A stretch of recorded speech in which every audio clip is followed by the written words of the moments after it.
The quantum communication array of the Zinthari Confederation trembled with an energy that defied all known protocols of interstellar communication.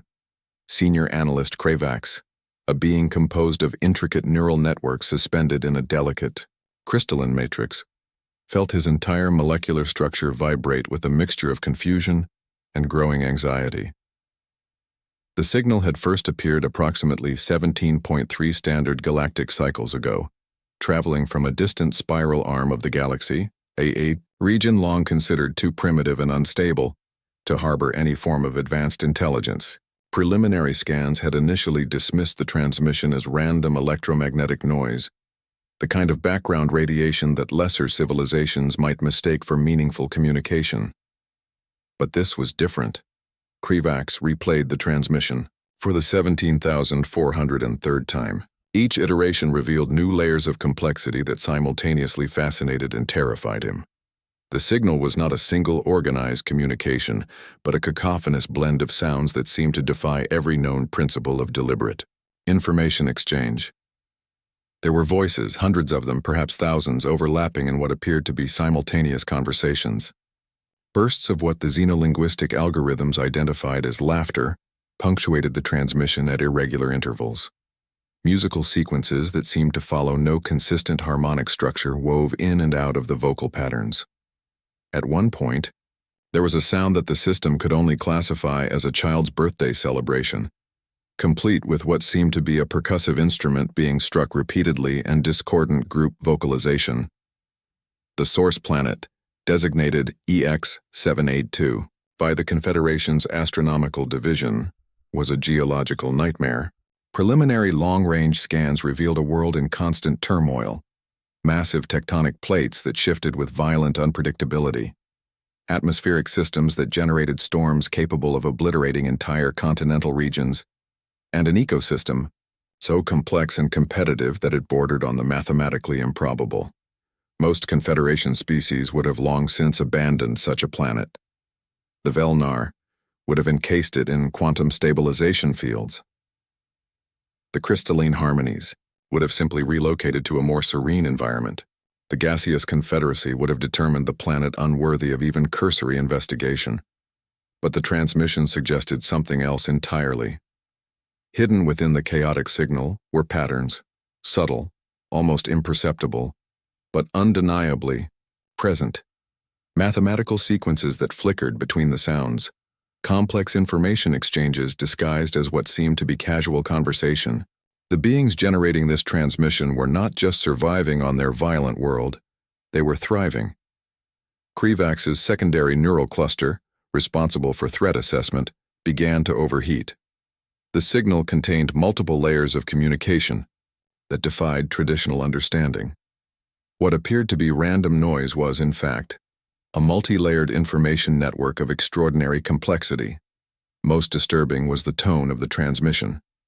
Where Confederation communications were precise, measured, and emotionally neutral, this signal pulsed with an energy that could only be described as alive. There was excitement, humor, conflict, and resolution, entire emotional landscapes compressed into fragments of sound. The planet's inhabitants had a name for themselves: humans. Additional data streams began to compile. The planet contained approximately 7.9 billion of these beings, each seemingly capable of independent thought and action. Their technological development was simultaneously primitive and shocking. They possessed weapons capable of planetary destruction, yet still relied on combustion-based transportation. They had mapped their own genetic structure but still consumed fermented plant and animal products for recreational purposes. One particularly intriguing fragment caught Kravax's attention. A transmission that seemed to be a communication between two humans discussing something called a barbecue and a zombie apocalypse, contained more strategic thinking than entire diplomatic archives of 3 Confederation species. The xenobiological report was a masterpiece of understated terror. The humans had evolved on a planet that would have sterilized most known intelligent life within cycles. Massive predators, extreme temperature variations, geological instability, and constant evolutionary pressure had created a species that viewed challenge not as a threat, but as an opportunity. As Krivax compiled his initial report, his neural networks were performing calculations he had never anticipated. The transmission was not just a communication, it was a declaration. Somewhere on that turbulent blue-green planet, these humans were sending a message that went beyond traditional understanding. They were not asking to be noticed. They were announcing their presence, and they seemed to find the entire process amusing. The crystalline arbiter descended through Earth's atmosphere with what could only be described as bureaucratic pomposity. Ambassador Lux 9, a being of pure energy contained within an elaborate prismatic shell, had personally overseen 367 first contact protocols across 3 galactic quadrants. Each encounter had been a masterpiece of diplomatic precision, carefully choreographed, emotionally neutralized, mathematically perfect. Earth would be no different. At least, that's what Lux 9 believed. The landing site had been meticulously selected, a neutral diplomatic zone near a human settlement called Houston.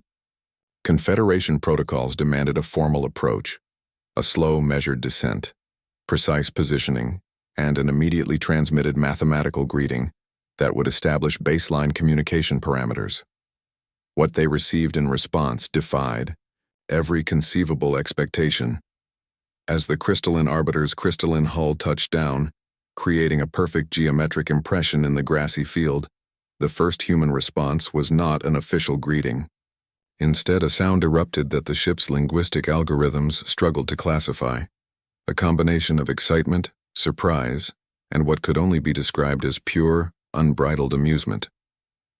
The human delegation arrived in a manner that immediately challenged every known principle of diplomatic engagement. Dr. Elena Rodriguez led the team, a human whose file had already caused significant confusion among Confederation analysts. Her personnel record was a study in contradictions. A quantum physicist with 3 doctoral degrees, multiple combat qualifications, and a publication history that included both advanced theoretical physics and what was categorized as barbecue recipe innovations. She was wearing a t-shirt depicting a cartoon cat making an obscene gesture, cargo pants with multiple inexplicable pockets, and combat boots that looked like they had seen action in multiple environments. Beside her stood Major Jack Harrison, resplendent in a perfectly pressed military dress uniform that seemed to clash violently with Rodriguez's casual attire. The third member of the delegation was even more bewildering. Chef Marcus Wong, wearing a pristine white culinary uniform and carrying what appeared to be a portable cooking apparatus. "Well," Dr. Rodriguez said, her voice crackling with a mixture of professional discipline and barely contained excitement, "this is going to be interesting." Lux 9 began the standard 227-step greeting protocol, a complex mathematical sequence designed to establish mutual communication parameters, demonstrate technological capability, and ensure diplomatic respect. Each Confederation species had responded to this protocol with mathematical precision. The humans interrupted approximately 3.7 seconds into the transmission. "Hungry?" Chef Wong asked, already firing up the portable grill he had brought. The smell of marinating meat began to fill the air, a sensory assault that the crystalline arbiter's environmental systems were completely unprepared to process.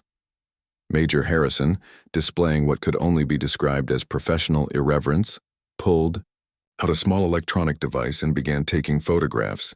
"Command is going to love this," he muttered, capturing images of the massive crystalline spacecraft alongside Wong's rapidly cooking meat. Dr. Rodriguez, meanwhile, was running a series of scanners over the spacecraft, her movements a curious blend of scientific precision and childlike enthusiasm. "The quantum resonance frequencies are fascinating," she announced to no one in particular. Absolutely fascinating. Lux 9's communication matrix was experiencing what could only be described as a systemic breakdown. The diplomatic protocol was in shambles. Humans were not following any known first contact guidelines. They were treating an interstellar diplomatic encounter like some bizarre social gathering. So, Dr. Rodriguez turned to Lux 9. "Would you like to try some barbecue? It's a Texas-style brisket. Took us about 12 hours to prepare." The Confederation's preliminary reports would later note with a mixture of confusion and growing concern. Subjects display complete disregard for established first contact procedures. Communication appears to be simultaneously serious and comedic. Recommended approach: extreme caution. Chef Wong was now offering a plate of what he called pulled pork to the crystalline diplomatic vessel. The gesture was so absurd, so completely outside of any known diplomatic framework, that it would become a subject of analysis for generations of Confederation xenologists. Major Harrison, seemingly sensing the growing confusion, decided to provide what he clearly considered a helpful explanation. "We figured you might be hungry after your long trip," he said, as if interstellar travel could be compared to a road trip, and first contact was essentially a culinary meet and greet. Lux 9's energy matrix pulsed with what could only be described as the quantum equivalent of bewilderment. Humanity had just redefined first contact, and they seemed to be thoroughly enjoying every moment of it. The quantum resonance demonstration chamber was the Confederation's ultimate testament to technological superiority. A massive spherical structure constructed from metamaterials that did not exist in any known periodic table, it housed the most destructive device ever conceived by galactic intelligence, the Omega Phase Quantum Disruptor. Chief Technologist Vrinkal, a being of pure mathematical precision, believed this demonstration would quickly establish humanity's subordinate technological status. The Omega Phase Disruptor could theoretically destabilize entire planetary cores, unravel atomic structures, and reduce matter to its most fundamental quantum components. It was a weapon so advanced that it had never been used, only threatened. The Human Response Team arrived precisely 3.7 minutes after the invitation, looking like they had just rolled out of a combination research facility and garage sale. Dr. Elena Rodriguez led the team again, this time accompanied by Dr. Marcus Chen and Lieutenant Sarah Reyes. They carried what appeared to be a collection of mismatched toolkits, portable computing devices, and what Chen casually referred to as their improvisation kit, a collection of components that looked like they had been salvaged from multiple generations of technology. "Interesting piece of hardware," Dr. Chen remarked, his initial scan of the Omega Phase Quantum Disruptor revealing a level of curiosity that bordered on childlike excitement. Where other species would have shown reverence or fear, the humans looked like they were about to take apart an intriguing new toy. Vrinkal's quantum stabilization matrix began to oscillate with what could only be described as technological anxiety. The demonstration was supposed to be simple. Vrinkal would activate the Omega Phase Disruptor, showcasing its ability to manipulate quantum fields, demonstrate absolute technological superiority, and establish humanity's position in the galactic hierarchy. Instead, what happened defied every known principle of technological engagement.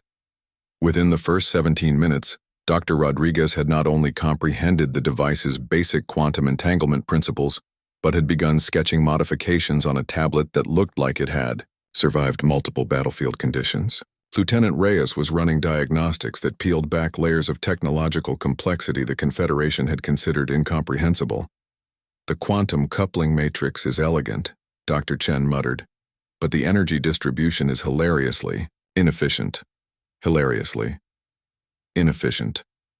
Two words that were never, in the entire history of the Galactic Confederation, supposed to be used together when discussing the most advanced weapon in existence. Dr. Rodriguez's modifications began to take shape. What was supposed to be a planet-destroying quantum weapon was being transformed before Vrinkal's increasingly unstable perception filters. The humans were treating the most sophisticated piece of technology in the galaxy like a particularly interesting engineering project. "We could totally use this for something cool," Lieutenant Reyes announced, her tone suggesting she was discussing a particularly interesting piece of workshop equipment rather than a universe-ending device. By the 3-hour mark, the Omega Phase Quantum Disruptor had been partially disassembled, its core quantum matrix restructured, and its energy distribution network completely reimagined. The Confederation's top technological minds watched in a state of quantum-level shock as the humans essentially repurposed the weapon. "It would make an absolutely epic rave lighting system," Dr. Chen said, only half joking. The final product was both terrifying and absurd. The once planet-destroying quantum device now pulsed with synchronized light patterns, capable of generating complex holographic displays that danced with a level of complexity that made Confederation entertainment systems look like primitive shadow puppetry. Brinkal's official report would later read, "Humans do not view technology as a static achievement. They perceive it as a living, malleable concept subject to constant reimagination." What was meant to be a demonstration of Confederation superiority had become something else entirely. The humans had not just understood the technology, they had improved it, repurposed it, and done so with a level of creativity that bordered on the incomprehensible. Lieutenant Reyes was now using part of the quantum matrix to charge her slightly damaged smartphone. Dr. Rodriguez was discussing the potential applications for medical imaging and concert lighting. Dr. Chen was making notes about quantum energy distribution that would likely revolutionize multiple scientific disciplines. The Omega Phase quantum disruptor, once the most feared theoretical weapon in the galaxy, was now essentially a very sophisticated party light. And the humans were laughing. Always laughing. The xenobiological archives of the Galactic Confederation had never encountered a species quite like humans. What began as a routine evolutionary study quickly transformed into a psychological case file that would challenge every known principle of intelligent life's development. Dr. Calaxine, the Confederation's lead xenobiological historian, found herself drowning in a sea of impossible data. The human species was less a linear evolutionary progression and more a constantly exploding supernova of adaptive chaos. Earth's geological record was a nightmare of extinction events that would have obliterated any other known intelligent species. Multiple mass extinction events had swept the planet. Asteroid impacts, volcanic apocalypses, radical climate shifts that should have reduced all complex life to microscopic remnants. Where other species would have collapsed, humans had not just survived, they had thrived. The first comprehensive report landed on Calaxine's analysis matrix like a quantum bomb. Humans had evolved on a planet that was essentially a continuous survival challenge. Massive predators roamed their early landscapes, entire continents shifted with violent unpredictability. Climate zones changed with such rapid intensity that adaptation wasn't just a biological imperative, it was a moment-to-moment necessity. Most shocking was their psychological response to these challenges. Where Confederation species would have developed complex avoidance mechanisms, humans had done something entirely unexpected. They had developed entire cultural narratives around survival. They created entertainment genres dedicated to imagining the most horrific scenarios possible. What they called apocalypse stories, zombie narratives, and survival documentaries. These were not cautionary tales. They were recreational content. Children's educational materials included survival guides that would traumatize most galactic civilizations. A typical human elementary school curriculum included lessons on identifying edible plants in wilderness environments, basic first aid techniques, emergency communication strategies, psychological resilience training. Most Confederation species would consider such education a form of psychological warfare. Humans considered its standard Tuesday morning curriculum.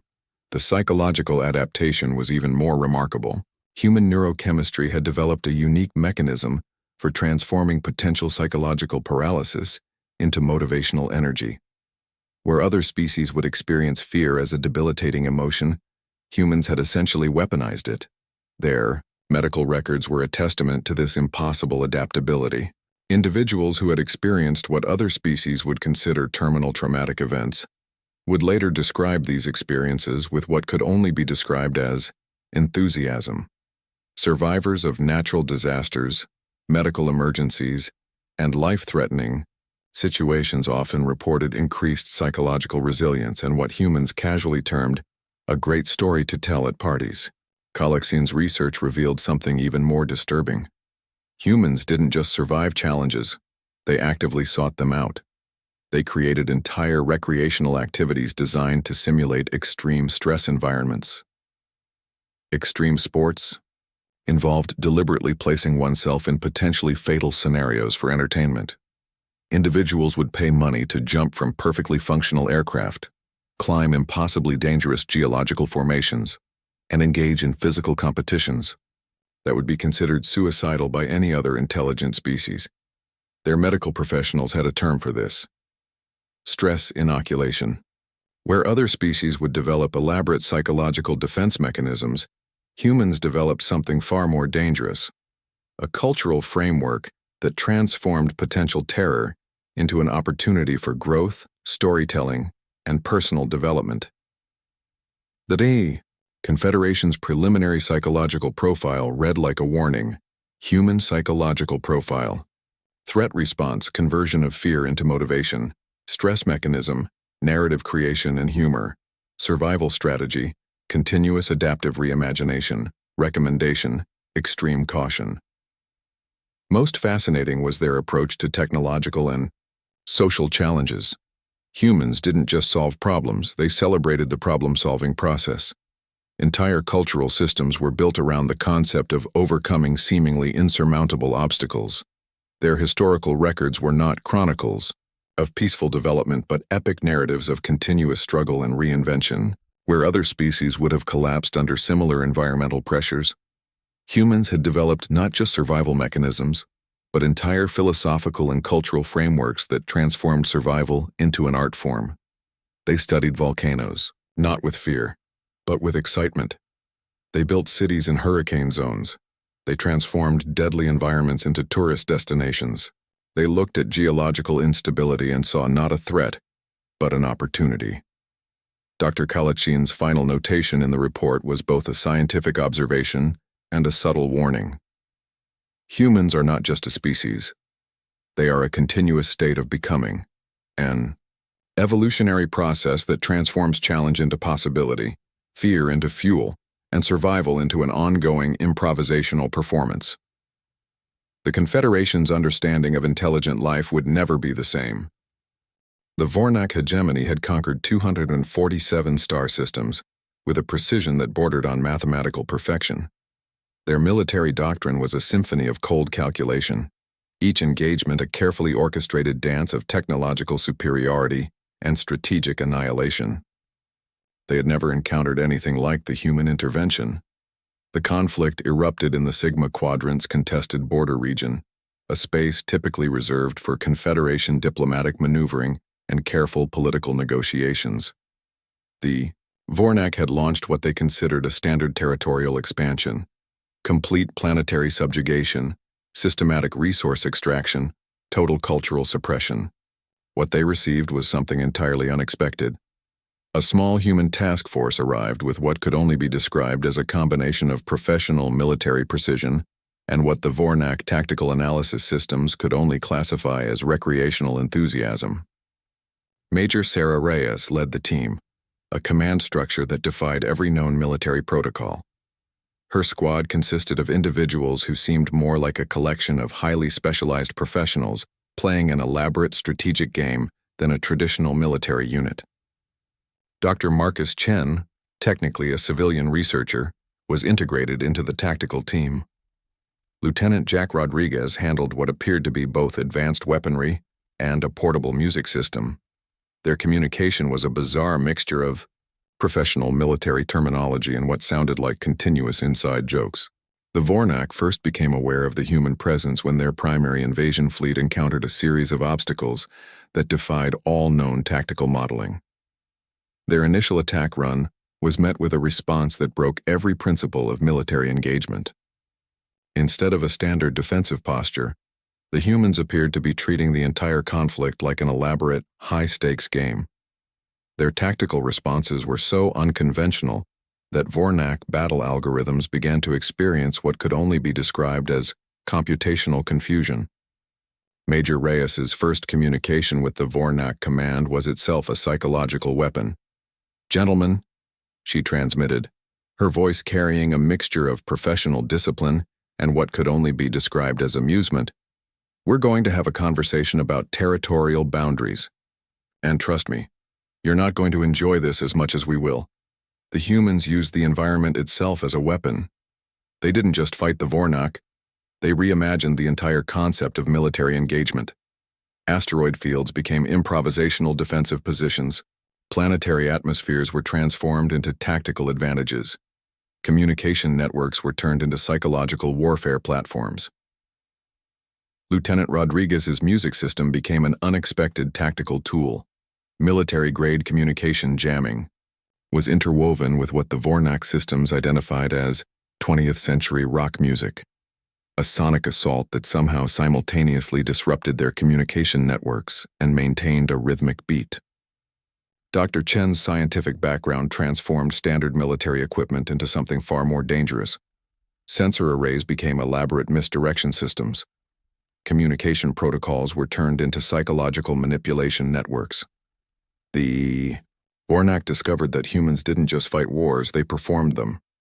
Their after-action reports would later show standard tactical advantages, neutralized technological superiority, compromised psychological warfare, completely ineffective against an opponent who found the entire conflict amusing, where other species would have been crushed by the Vornak's technological superiority.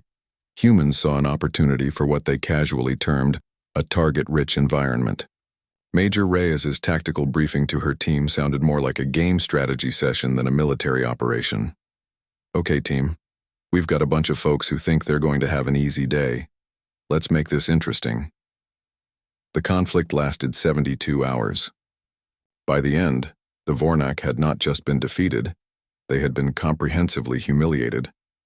Their massive invasion fleet was reduced to a series of disabled vessels, their communication networks turned into elaborate musical playlists, and their tactical systems reprogrammed to play what humans called dad jokes on continuous loop. The final transmission from Major Reyes to the Vornak command was a masterpiece of psychological warfare. The Galactic Cultural Preservation Council had never encountered a species quite like humans. What began as a routine assessment of humanity's cultural exports quickly became a full-scale existential crisis for every known intelligent civilization. Chief Archivist Zintara, a being composed of pure archival energy, had spent 3,427 cycles cataloging the cultural developments of various galactic species. Typically, this involved carefully preserved historical documents, ritualistic recordings, and mathematically precise cultural representations. Humans broke every single archival protocol.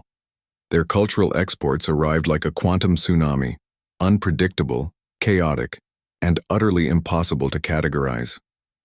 The first comprehensive data packet nearly destroyed the Confederation's cultural matrix systems. What humans called entertainment defied every known principle of cultural communication. They had entire genres dedicated to imagining the most horrific scenarios possible: planetary destructions, alien invasions, apocalyptic events, and then treating these scenarios as recreational content. The categories alone were mind-breaking: zombie apocalypse survival guides, alien invasion comedy, post-apocalyptic survival documentaries, worst-case scenario preparation manuals. Most species would consider such content traumatizing educational material. Humans considered it Saturday night entertainment. Children's educational content was even more bewildering. Where other galactic civilizations produced carefully modulated learning experiences, human educational media was a psychological roller coaster. A typical human children's show might simultaneously teach complex scientific principles, emotional resilience strategies, survival techniques, elaborate jokes about quantum mechanics. The Confederation's cultural analysis team discovered something even more disturbing. Humans didn't just create entertainment. They used it as a sophisticated form of psychological preparation and cultural processing. Their comedy was not mere recreational noise. It was a complex psychological mechanism for processing trauma, understanding complex social dynamics, and preparing for potential challenges. Stand-up comedy routines were essentially elaborate survival narratives disguised as humor. Dr. Elena Rodriguez's cultural export analysis became the most discussed document in Confederation history. Her key observation was both terrifying and fascinating. Humans do not simply consume media, they weaponize it. Their documentary formats were particularly mind-breaking. A typical human documentary about a natural disaster would include precise scientific analysis, personal survival stories, dark humor, innovative problem-solving, techniques, emotional resilience narratives. The Vornak, still reeling from their military defeat, found themselves particularly targeted by human cultural exports. Their communication networks were gradually infiltrated by what humans called memes, complex cultural information packages that simultaneously conveyed multiple layers of meaning, humor, and psychological commentary. Most fascinating was how humans processed potentially traumatic historical events. Where other species would create somber, mathematically precise historical records, humans developed entire entertainment genres around their most challenging moments. Their World War II documentaries were not just historical records, but complex psychological exploration of human resilience. Their space exploration narratives transformed potentially terrifying technological challenges into epic stories of human innovation and humor. The Confederation's cultural preservation algorithms began to experience what could only be described as a systemic breakdown. Zintara's final report read like a mixture of scientific analysis and barely contained existential terror. Human cultural export analysis, information transmission, multi-layered psychological warfare, entertainment value, survival preparation, mechanism, psychological impact, continuous adaptive reimagination. Recommendation: extreme caution. Most disturbing was how quickly other galactic species began consuming human cultural exports. What was initially considered bizarre entertainment became a sophisticated method of psychological preparation and cultural understanding.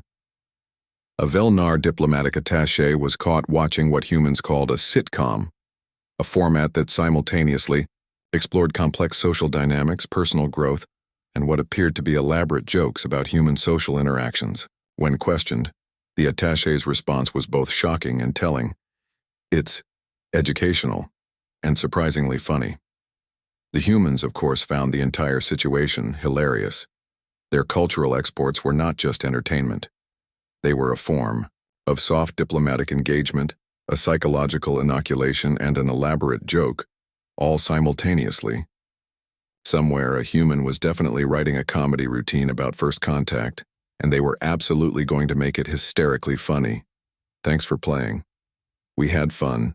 Hope you learned something. The Galactic Confederation's military observation team could only watch in a state of complete bewilderment. This was not a military engagement. This was a performance, and the humans were still laughing.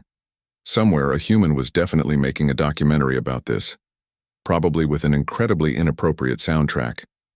Dr. Arya Chen's neurological research facility was about to become ground zero for the most comprehensive understanding of human psychological adaptation ever attempted. The Galactic Confederation's Xenopsychological Research Division had assembled the most advanced neural scanning technologies ever conceived. They expected to conduct a straightforward analysis of human neural patterns. What they discovered would rewrite every existing understanding of intelligent life's psychological mechanisms. Humans were not just a species. They were a continuous state of psychological mutation. The initial brain scans revealed something so extraordinary that 3 separate research teams had to be brought in to verify the results. Where other species developed rigid neural pathways that minimized stress response, human brains did something entirely unexpected. They weaponized stress. Dr. Chen's primary research subject was Major Sarah Reyes, a military professional who had survived multiple high-stress environments. Her neural scans were a masterpiece of biological adaptation that defied every known psychological principle. When exposed to what other species would consider terminal stress scenarios, Reyes's neural network didn't just adapt, it transformed. Neurochemical cascades that would paralyze other intelligent life became a fuel source for creativity, problem-solving, and what humans casually termed thinking outside the box. The research revealed multiple layers of psychological adaptation. Stress conversion mechanism humans had developed a unique neurochemical process that converted potential psychological paralysis into motivational energy. Where other species would experience fear as a debilitating emotion, humans had essentially turned it into a performance-enhancing biochemical cocktail. Dr. Chen's notes were a mixture of scientific precision and barely contained excitement. Subject: demonstrates ability to transform potential psychological trauma into creative problem-solving, humor generation, innovative thinking, sustained high-performance states. Narrative reconstruction. Most shocking was humans' ability to psychologically process traumatic experiences.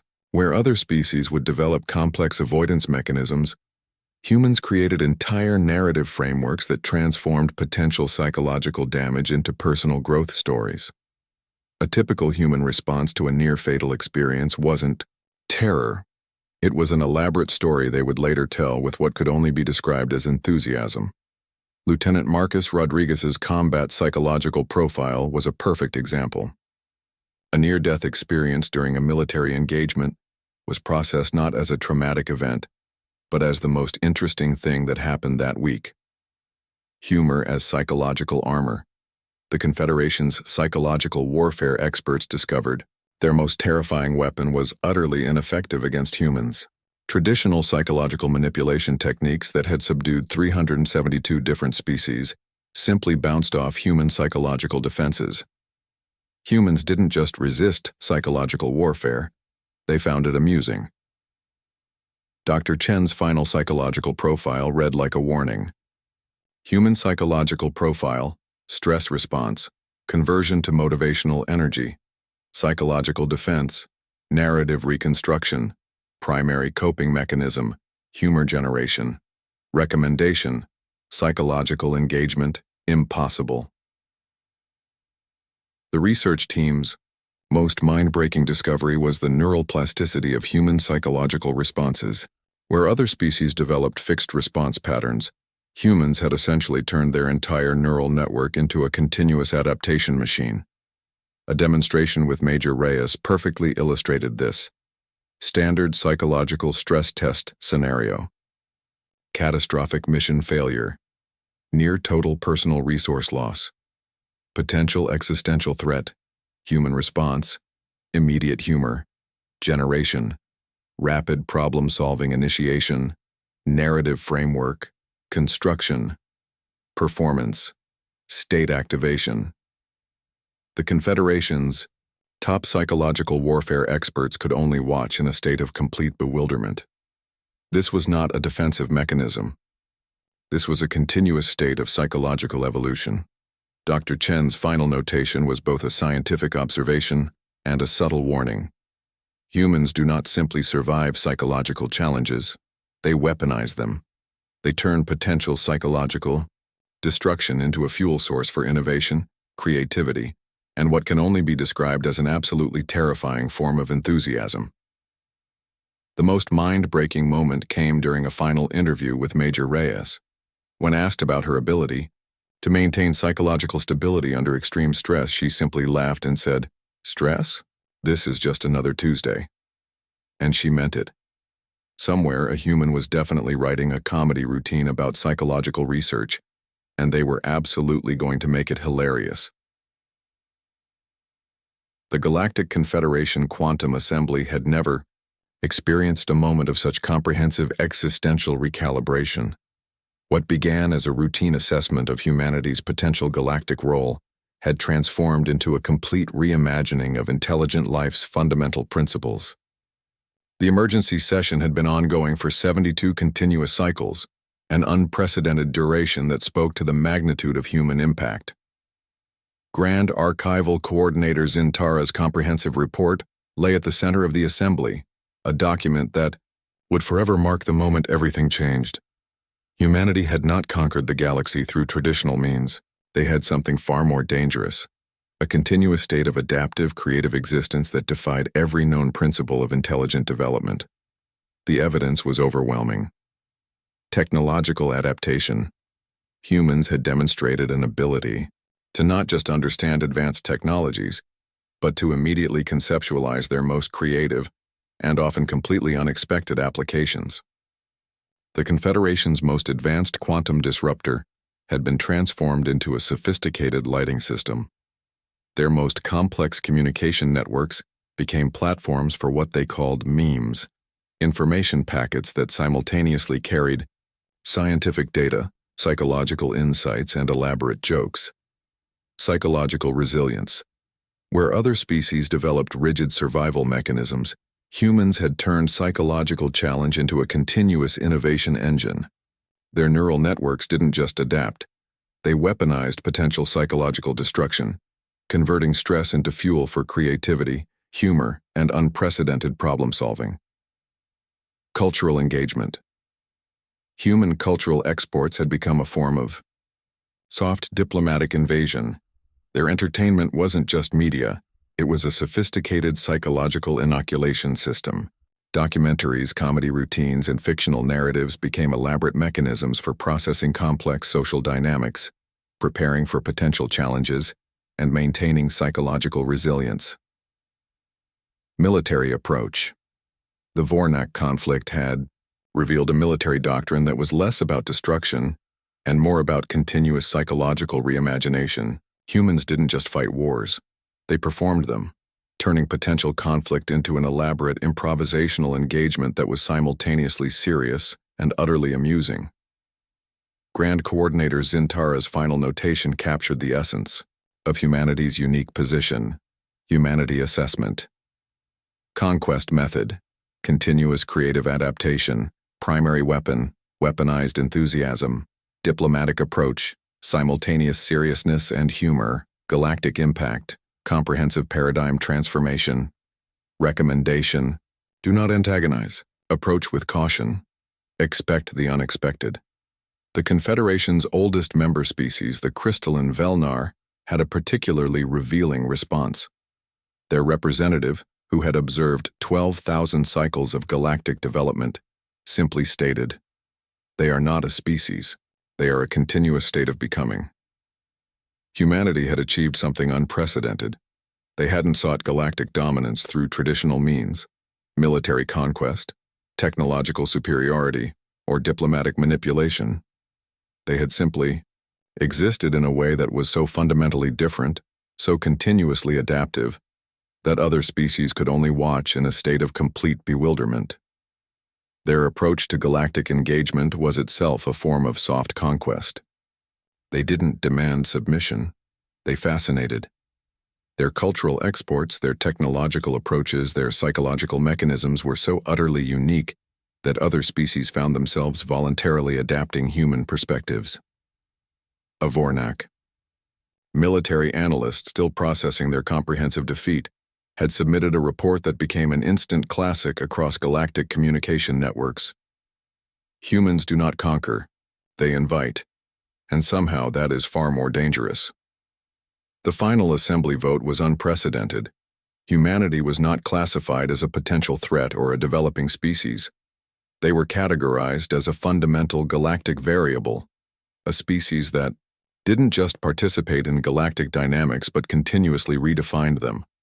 Dr. Elena Rodriguez, who had been observing the entire proceedings, found the entire situation hilarious. When asked for an official comment, she simply smiled and said, "We're just getting started." And she meant it. The Confederation's oldest prediction algorithms began to experience what could only be described as a systemic breakdown. Humanity defied every known predictive model. They were not a species to be understood. They were a continuous state of becoming, and they were absolutely going to make the entire process incredibly entertaining. Somewhere, a human was definitely writing a comedy, routine about galactic domination, and they were going to make it absolutely hilarious.